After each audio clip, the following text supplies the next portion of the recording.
কাঁঠালের বিচির ডাল রান্না করলাম ডাঁটা দিয়ে। আজ দুপুরে সবাই খুব চেটে পুটে খেয়েছে এই কাঁঠালের বিচির ডালটা। গ্রাম বাংলার অতি সাদামাটা আয়োজনে এই রান্নাগুলো কি যে অপূর্ব খেতে হয় শুধু একটু ফোড়নের উল্টোপাল্টা করলেই। কাঁঠালের বিচিগুলো গরম পানিতে ভিজিয়ে রেখেছিলাম, খোসাটা ছাড়িয়ে নিয়েছি।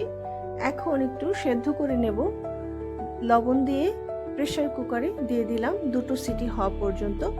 তারপরে এটা একেবারেই ভর্তার মতো করে নেব। তার আঁশওয়ালা ছালটা ছাড়িয়ে নিয়েছি। এখন এটা একটু সেদ্ধ করে নেব, যেহেতু কাঁঠালের বিচিটাও কিন্তু সেদ্ধ করা আছে। আদা বাটা দিলাম, লবণ দিলাম, হলুদের গুঁড়ো দিলাম, দিয়ে ঢেকে এটা 3 মিনিটের জন্য একটু বয়ল করে নেব বা ফুটিয়ে নেব। এখন এই পানিতেই ঢেলে দিলাম কাঁঠালের বিচিটা যে ম্যাশড করে রেখেছিলাম সেটা।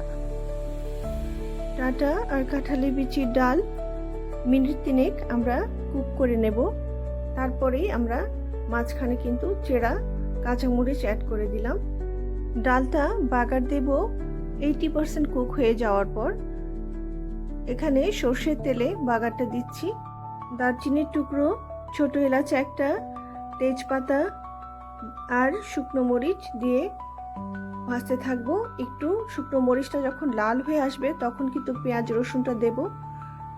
পেঁয়াজ লাল হয়ে ভাজা হয়ে গেলে আমরা জিরা অ্যাড করব বাগারে।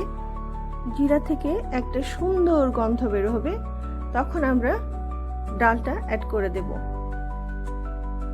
হালকা নেড়ে দিয়ে ঢাকনা দিয়ে ঢেকে দেব।